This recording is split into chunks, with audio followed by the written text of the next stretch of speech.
Hola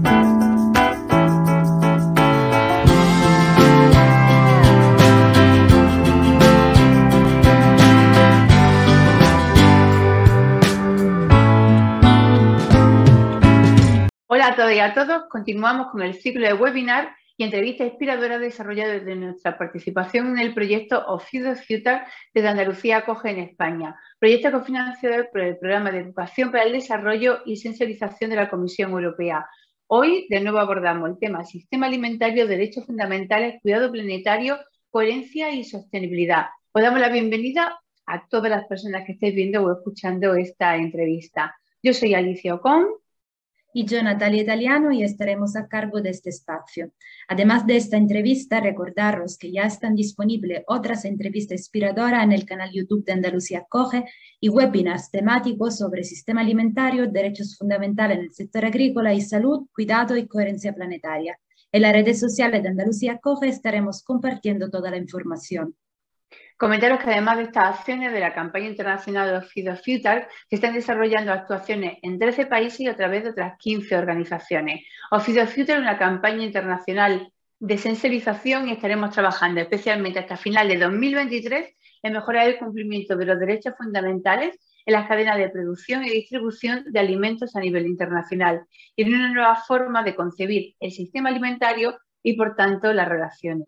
Y en la entrevista inspiradora de hoy contamos con Isabel Álvarez, educadora y agroecóloga. Isabel, bienvenida y encantadas de tenerte en este espacio. Muchas gracias. Encantada, Isabel. Mira, para empezar, Isabel, si te parece, si te puedes presentar para que te puedan conocer mejor. Sí, bueno, yo soy Isabel Álvarez Bispo, vivo en una aldea en el País Vasco, en Álava, una aldea chiquitita. Y bueno, soy agroecóloga y educadora y llevo como 15 años más o menos enredada en diferentes espacios que tienen que ver con la agroecología y la soberanía alimentaria. Y en los últimos años, bueno, pues sobre todo soy parte de la coordinación Baleadre, que es una coordinación de luchas contra la exclusión social, y también a nivel internacional soy la presidenta de la Red Urgency, que es la red internacional de agricultura sostenida por la comunidad. Perfecto, Isa. Vale, para que empezamos un poco a hablar del tema, porque hemos quedado hoy, me gustaría preguntarte cómo identificas tú el sistema alimentario que debería cambiar y que puede permanecer.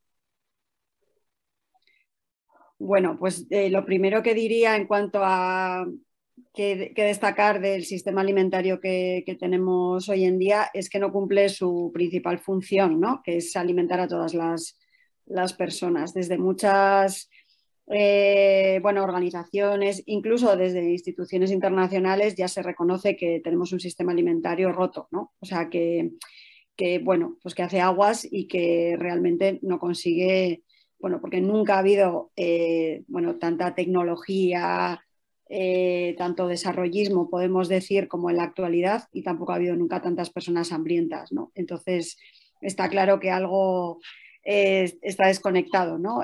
Tenemos un sistema alimentario desigual en el que vemos, por ejemplo, cómo todavía a nivel mundial el 70% de la alimentación proviene de la cadena campesina, con solamente utilizando el 25% de la tierra arable a nivel mundial. Y sin embargo, esas personas que son las que todavía alimentan el mundo no son las que deciden las normas de la alimentación, ¿no? Entonces, bueno, pues está claro que el sistema alimentario, por definición, ahora mismo se puede decir que es desigual. Vale, muy bien, estupendo. Comentaba al inicio de tu presentación y también algo que estabas trabajando y lo que eras experta, es el concepto o el modelo o el enfoque de soberanía alimentaria. Cuéntanos un poco más sobre este modelo, este enfoque o esta forma de entender el sistema alimentario. Bueno, la soberanía alimentaria es un concepto que acaba de cumplir 25 años, que se define desde la Vía Campesina Internacional y se define como, es un concepto político que se articula un poco como respuesta y también como propuesta a unas narrativas que son las que, digamos, se escuchan más en los espacios institucionales o a nivel internacional, ¿no? En esos espacios internacionales, pues el concepto que prima, por decirlo de alguna forma, es el de seguridad alimentaria, que es un concepto técnico, ¿no? Que habla o sea, que hay seguridad alimentaria cuando las personas tenemos acceso a una determinada cantidad de alimento, ¿no? La cuestión aquí es cómo se define o quién define qué es alimento y qué es tener acceso, ¿no? Entonces, claro, bueno, pues hace 25 años ya se veía que esas definiciones pues tenían más que ver con número de kilocalorías o sea, que no se vinculaba el alimento a todo el proceso y a cómo estaba producido, quién lo produce, bueno, desde una mirada más integral y más sistémica, ¿no? Entre otras cosas porque la decisión de cómo nos alimentamos pues no está en manos de las campesinas y campesinos, ¿no? Entonces, frente un poco a ese modelo, bueno, pues nace el concepto de soberanía alimentaria, que es un concepto político que lo que habla es del derecho de los pueblos a decidir cómo nos alimentamos, colocando en el centro la justicia tanto económica como social, ¿no? O sea, no es decidirlo de cualquier manera, sino decidirlo bajo ese paraguas, ¿no? De justicia ecológica y social, pensando en el impacto que tiene esa producción y ese consumo alimentario. Y no sé si tiene alguna vinculación o cómo lo vinculas tú, ese concepto político, sociopolítico de soberanía alimentaria con la agroecología, o cómo se estructura la agroecología. Sí, bueno, en la actualidad van vinculadas, ¿no? Aunque el nacimiento, digamos que se puede decir que el nacimiento de los dos conceptos, por decirlo de alguna forma, fue por separado. O sea, la agroecología nace más, bueno, el concepto en sí nace más a lo mejor de la academia, de querer mirar los sistemas agroalimentarios de una manera más multidimensional, ¿no? Que cuando miremos un sistema agroalimentario, entendamos que no se puede mirar ni solo cómo se trata el producto en la tierra, que ahí hablamos de agricultura ecológica, ¿no? O ni solamente tampoco, bueno, pues la economía que se genera alrededor. O sea, hay que mirar como diferentes dimensiones, ¿no? Y ahí, bueno, la agroecología habla de tres: de una dimensión productiva, que ahí miramos qué pasa en la finca, cómo se produce, bueno, qué semillas empleamos, si echamos agroquímicos o no echamos agroquímicos, bueno, un poco lo que ocurre, digamos, en finca, por decirlo de alguna forma. Luego se mira la dimensión socioeconómica, es decir, qué economía generamos en torno a eso y qué relaciones sociales también, ¿no? O sea, bueno, qué igualdades o desigualdades se gestan en torno a esa producción de alimentos y ese consumo también, ¿no? Y luego también hay una tercera dimensión, que es la dimensión política, ¿no? Que es quién decide o cómo se decide qué sucede en ese sistema agroalimentario, ¿no? Entonces, la agroecología es una herramienta que nace pues, para aprender a mirar, ¿no? Para mirar los sistemas agroalimentarios, y entonces, y la soberanía alimentaria, pues es ese concepto político del que hablamos, ¿no? Entonces, bueno, una cuestión importante en el desarrollo de estos 25 años de la soberanía alimentaria ha sido el encuentro, ¿no? de ambas, ¿no? O sea, que la soberanía alimentaria como parte política haya cogido la agroecología como herramienta para ir construyendo los sistemas agroalimentarios que realmente necesitamos, ¿no? Y que ahí seamos capaces de visibilizar, pues bueno, qué está pasando y qué queremos transformar también, ¿no? Entonces, bueno, pues la una es una herramienta de la otra al final. Vale, perfecto. Y trasladado, porque el principal enfoque es político, sociopolítico, pero sin embargo cada vez más se habla de soberanía alimentaria como también un modelo de acceso al sistema alimentario, como un modelo de producción, e incluso, correcto, incorrectamente, se está asociando al autoabastecimiento de productos básicos.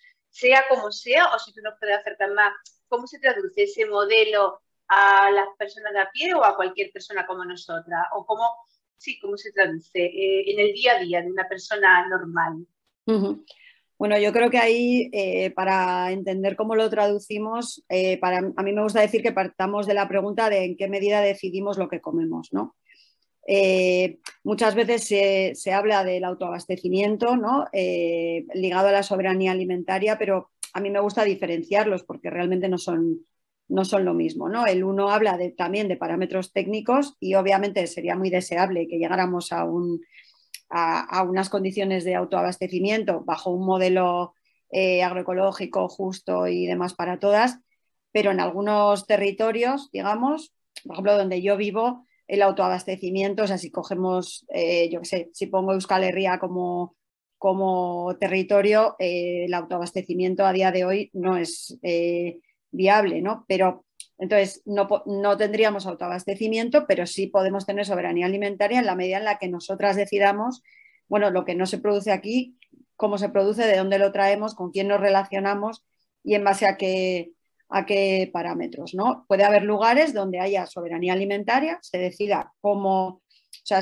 realmente haya ese derecho a decidir y además estén en disposición de tener autoabastecimiento, ¿no? O sea, también depende de qué escala de territorio queramos abordar. Pero al final, en el día a día, la construcción de soberanía alimentaria se trata de que nos entendamos como sujeto político, ¿no? Que tenemos capacidad de decisión y también que entendamos en qué medida la tenemos y qué condiciona esa capacidad de decisión, ¿no? Porque tampoco es lo mismo la capacidad de decisión que pueda tener yo, mujer blanca, con empleo más o menos y con unos recursos económicos, que otras personas que no tienen, o sea, pues me voy a poner en otras escalas, ¿no? Pues migrante, racializada, con bajos recursos, o sea, que decir, la capacidad de decisión de cómo se alimenta cada una en el día a día es bastante diferente, ¿no? Entonces, se trata de que veamos la nuestra, también que veamos la de las demás y que nos relacionamos para transformar eso, ¿no? Entonces, la construcción de la soberanía alimentaria pasa por ahí también. Uh-huh.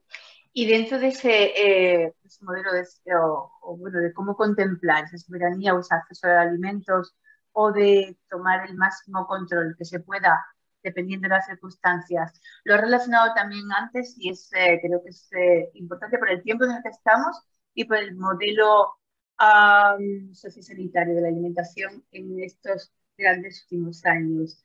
En cuanto a nutrición adecuada, que lo he utilizado ya en varias ocasiones, para que quede muy claro, ¿qué estaríamos hablando en este contexto de nutrición adecuada a todos los niveles y a todas las escalas? No, porque algunas veces se piensa que a lo mejor en algunos contextos más que en otros, pero nos gustaría que lo abordaras en general. ¿Qué entendemos por nutrición adecuada?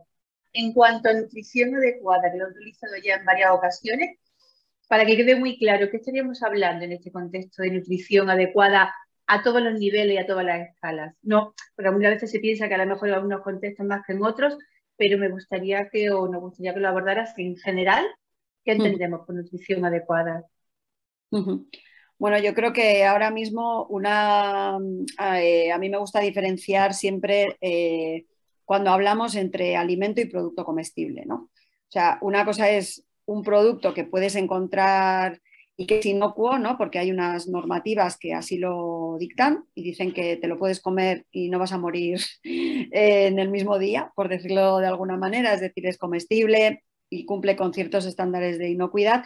Y otra cosa es, nosotras sí diferenciamos entre qué es eso y qué es alimento, ¿no? Algo que realmente te nutre, te aporta bueno, al cuerpo las defensas y los nutrientes que te tiene que aportar y no solo al cuerpo, ¿no? O sea, es el impacto que tiene en el cuerpo de las personas, pero también en toda la cadena hasta que ha llegado hasta ahí, ¿no? O sea, tiene que ser sano, o sea, no hay dieta sostenible o dieta sana sin ecosistema sano, ¿no? Entonces, bueno, esa diferenciación para nosotras sí que es muy clave, entre otras cosas porque ahora mismo también los parámetros de las narrativas, vamos a decir, mainstream de nutrición, también de nuevo nos lo reducen a micronutrientes, a temas técnicos, ¿no? Y bueno, pues lo que dice la seguridad alimentaria lo puedes cumplir tanto con un alimento como con algo comestible y luego con suplementos en forma de pastilla o en forma de, bueno, de otras cosas, ¿no? Entonces la pregunta es realmente ahí a quién estamos alimentando, ¿no? A quién estamos beneficiando. Entonces cuando hablamos de nutrición, nosotras hablamos de esto, ¿no? De que no hay dietas sanas sin ecosistemas sanos y que a la hora de ver una dieta tenemos que abordar toda la cadena que ha llegado hasta ahí, ¿no? Entonces, se trata, pues eso, de esa mirada sistémica, pues lo que decíamos antes, ¿no? Y de usar esas gafas agroecológicas para entender también, bueno, pues qué nos alimenta, ¿no? Bueno, hemos hablado un poco de lo que nos ha hablado antes sobre lo que son los productos alimentarios y también lo que son los alimentos comestibles, que sería como una comida disfrazada, por así decirlo. Y entonces estaba pensando un poco a lo que es el papel de la publicidad, o sea, cuánto la publicidad puede influir en la elección que cada día nosotros y nosotras hacemos a la hora de adquirir alimentos. Uh-huh. Sí, bueno, está claro que la publicidad y bueno, antes todavía había que encender un televisor, pero ahora tenemos el móvil en la mano todo el tiempo y la publicidad nos llega a todas horas. Claro, es un canal importante para generar narrativa en general, ¿no? Y para educar también. Entonces, claro, la publicidad que nos llega nos llega más de producto comestible que de alimento, ¿no? O sea, y esto hace que, claro, muchas veces se hacen luego campañas, ¿no? Bueno, y está bien hacerlas, hacia el consumo, cambio de hábitos, bueno, y sobre todo a las elecciones individuales, que esto es un tema también, ¿no? Y es verdad que el consumo es una herramienta política y que quien pueda, en la medida en la que podemos decidir, podemos cambiar cosas, o sea, esto yo no lo discuto, pero es verdad que o sea, el nivel de estímulos que tenemos a nivel de publicidad hacia productos comestibles es muy difícil de contraponer con campañas, ¿no? Después de cambia tus hábitos. Y luego además no solo la publicidad, digamos que nos llega, voy a decir, pues eso, a través de distintos canales, redes y demás, sino cuando sales a la calle, que es más accesible, ¿no? Es más accesible un espacio de comida rápida que un mercado campesino. O sea, y más, seguramente depende de dónde vivas, todavía más, ¿no? O sea, digo a nivel físico, ya no hablo a nivel monetario, ¿no? De lo barato o caro que puede ser la comida menos deseable, ¿no? Entonces, claro, ahí esto es otro trabajazo, porque, claro, esto, como decía, genera narrativa y genera imaginario social, ¿no? Entonces, claro, decimos, jo, es que la gente come fatal, va y compra lo peor. Bueno, es que es legal. O sea, es que tú vas a comprar a un sitio y lo que hay ahí es comestible. A ti te han dicho que eso se puede comer y además es barato. Y depende de tu situación, pues dices, bueno, pues si esto se puede comer y es barato, ¿por qué me voy a comprar algo más caro, ¿no? O sea, no, tampoco se conoce muy bien cuáles son las grandes diferencias, ¿no? en torno a eso. Y luego otra cosa que ha sucedido, especialmente en los últimos años, ¿no? Con el tema de las narrativas y de los imaginarios que vamos generando, es que ha bajado tanto, o sea, como la horquilla de calidad en la que nos movemos alimentariamente, que ahora también lo que nos publicitan son los superalimentos, ¿no? Es decir, lo que es un alimento, o sea, es un superalimento y el producto comestible es como la horquilla de normalidad, ¿no? Entonces, claro, esto también viene mucho de la publicidad, ¿no? De los superalimentos, bueno, esto de que hayamos normalizado, ¿no? Que se le añada, por ejemplo, calcio a la leche, o sea, no sé. O sea, esta visión de la suplementación, que no es otra cosa que el sistema diciéndonos, vale, lo que te produzco no es alimento del todo, pero no te preocupes que yo te lo completo, ¿no? O sea, en lugar de ver eso, estamos viendo, mira qué bien que me lo están. Y eso también viene mucho de la desvinculación, ¿no? Que hay entre lo urbano y lo rural, entre quien come y quien produce lo que comemos, ¿no? Entonces, claro, en la medida en la que eso se va alejando cada vez más, caben en esa lejanía todos los mensajes que nos llegan, ¿no? Uh-huh. ¿Y qué, no sé si la palabra es para revertir o para retomar el sentido a la alimentación y el sistema alimentario, como ya no solo como sistema socioeconómico, sino como sistema internacional, nacional y local de relaciones y de complementación?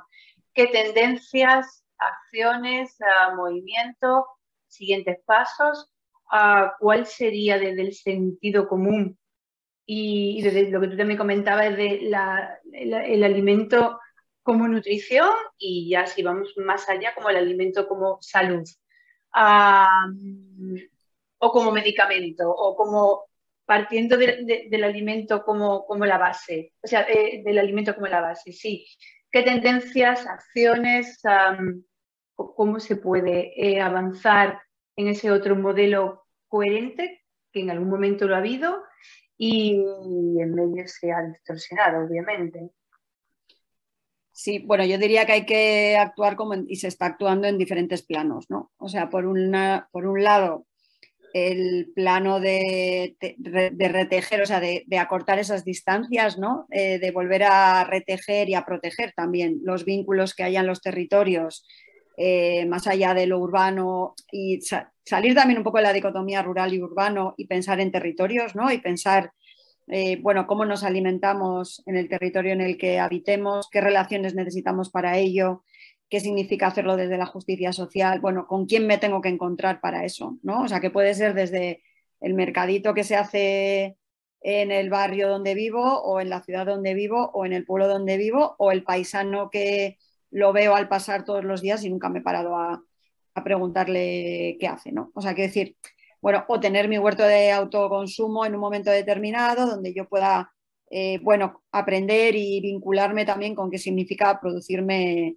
una lechuga, ¿no? O sea, y entenderlo desde otra manera y valorarlo también, ¿no? O sea, hay muchas cosas que se pueden hacer, cada una desde donde esté, ¿no? Yo creo que pasa por lo colectivo, o sea, que necesariamente eso, ese retejer lazos y construir tiene que ser juntas y tiene que ser cada una desde donde pueda y con otras siempre, ¿no? Y yo creo que ese es uno de los planos que para mí es fundamental y que es el que se está construyendo. Y yo creo que en estos años, bueno, hablábamos de estos 25 años, ¿no? Bueno, se han generado muchas alianzas, tanto a nivel global como a nivel local, en torno a la soberanía alimentaria, desde los grupos de consumo, grupos de agricultura sostenida por la comunidad, consejos alimentarios, bueno, grupos de productoras que se juntan para comercializar juntas. Bueno, no sé, hay muchas cuestiones que se están poniendo en marcha, ¿no? Entonces yo creo que a nivel de pie a tierra, pues tenemos que juntarnos. Para mí pasa por juntarnos y relacionarnos unas con otras, que ahora mismo es bastante transformador el salir de las individualidades, o sea, para esto y para cualquier otra cuestión, ¿no? Pero también pasa en ese juntarnos por salir de cada una de sus, me suelo decir, de sus casillas, ¿no? Es decir, yo estoy en lo alimentario, pero si hablo de justicia social, necesariamente tengo que hacer puentes con vivienda, con feminismos, o sea, si realmente queremos cambiar algo de manera sistémica, pasa por ahí, ¿no? Entonces, bueno, es salir de lo individual a lo colectivo y que esos colectivos no se encierren en su propio sector, ¿no? En su estar a gustito las unas con otras, ¿no? En la medida en la que seamos diversas tendremos más impacto también.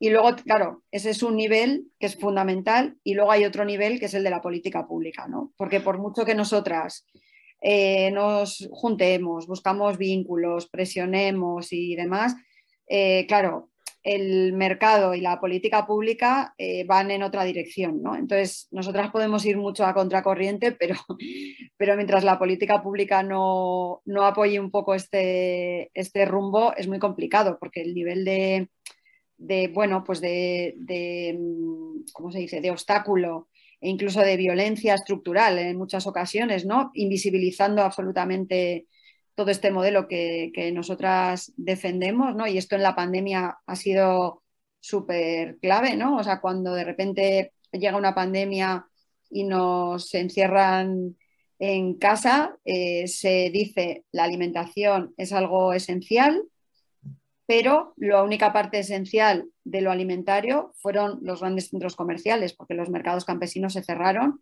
las huertas de autoconsumo se limitaron, o sea, solamente nos dirigieron hacia una parte de lo que consideraron alimentario, ¿no? Que es justo el de los productos comestibles, ¿no? Y el de los alimentos, pues se invisibilizó y se obvió absolutamente, ¿no? Entonces, claro, si tienes una política pública que hace eso, pues hombre, sí, luego hubo respuestas, por supuesto, que presionaron y se consiguió que eso se revertiera, ¿no? Porque había un tejido asociativo, pero la política pública iba por otro lado. Si la política pública desde el primer momento hubiese apoyado lo que nosotras defendemos, pues bueno, hubiese facilitado otro tipo de cuestiones. Pongo este ejemplo porque sé que tenemos más ahora mismo, ¿no? Y que me parece muy ilustrativo de cómo se visibiliza y se invisibiliza pues esas partes de la cadena alimentaria, ¿no? y bueno, pues que es una parte clave, ¿no? Entonces, esa articulación que hagamos en la base tiene que ir también hacia la incidencia política y hacia que cambie la política pública y que se modifiquen también pues, esas narrativas, esos imaginarios, y eso lo tenemos que hacer entre todas, pero pues eso, tenemos que tener que el centro no sean los mercados y los intereses de algunas y que sean realmente las necesidades y la alimentación de todas, ¿no? Sí, totalmente de acuerdo lo que dice, ¿no? Que tiene que ser una acción común, es decir, que es un trabajo, entre comillas, que requiere que todas las partes contribuyan para que esa transición se haga real. Las personas, por supuesto, que vamos a comprar, podemos dar nuestra contribución, pero como tú bien dices, la política nos tiene que dirigir hacia una elección, nos tiene que ayudar en ese sentido, ¿no? Para que la elección de un alimento en lugar de otro sea más sencillo, sea también acompañado de información, porque también lo que hemos apuntado, el hecho que se tiene que de una forma, digamos, recuperar ese vínculo, esa cercanía entre quien produce y quien adquiere los alimentos para saber de dónde vienen, cómo se han producido. O sea, es un sistema que incluye muchos elementos que hay que tener en cuenta y por eso se necesita una acción que no sea individual, pero que sea colectiva, que también la política haga su parte, que las empresas hagan su parte, o sea, todos los agentes involucrados en el sistema tienen que dar una señal para que efectivamente esta transición ya, digamos, estamos transitando para que se acelere un poco la transición, ¿no? Para que se haga real.